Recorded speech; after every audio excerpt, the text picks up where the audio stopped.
Welcome back to my channel, Happy Hookers. Today we're going to take a look at how to create this really pretty braided detail, and as you can see here I've got one braid here and one braid here. It's a really simple method, yet it creates such an effective texture, perfect for edging, and it's done by creating half double crochets and then crocheting into what's known as the third loop or the back loop.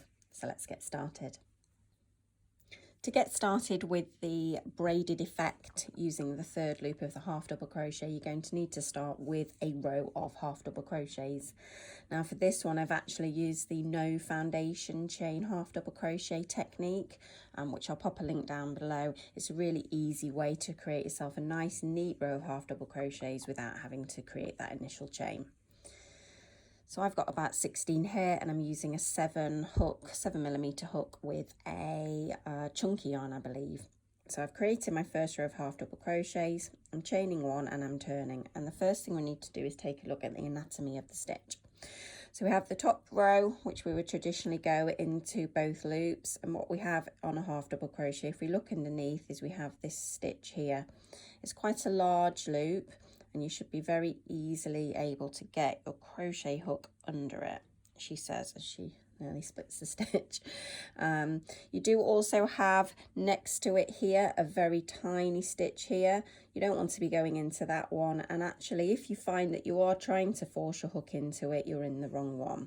So by stretching it out we can see that we've got this one here, and what we're going to do is we're actually going to stitch into that third loop. So I'm going to create another row of half double crochets on top of this, but you could easily do a single, and this is half double crochet in US terms. It would be the half double in UK terms.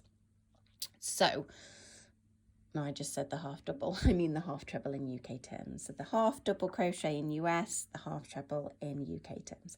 So I'm going to yarn over and I'm going to work into this first stitch. So I'm not going to put it through these two as I normally would. What I'm going to do is I'm going to pick up the third loop at the back, yarn over and pull through, yarn over and complete that half double US, half treble UK. Yarn over, go into that third loop, yarn over, pull back through, yarn over and complete my stitch. Let's try that one more time, and then we'll be able to take a look at the other side and you'll be able to see just how nice that braided pattern is.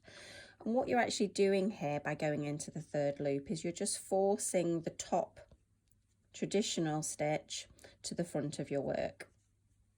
So we'll do one more, yarn over, all three, yarn over into that third loop, yarn over back through the work, yarn over and pull through.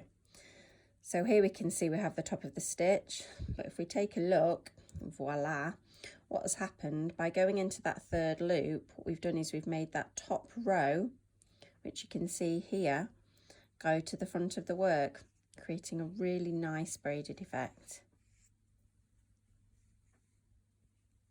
So let's try a couple more.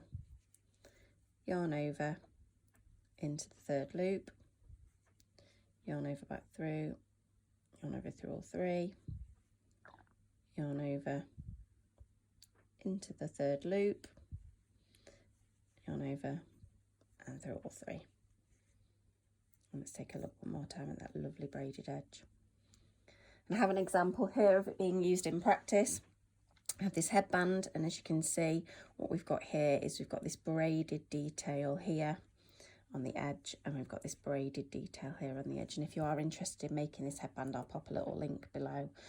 I find I tend to go back to this method so many times for edging scarves, snoods. It just creates a really nice little detailed edging bit for you to put the main stitch of your pattern in the centre.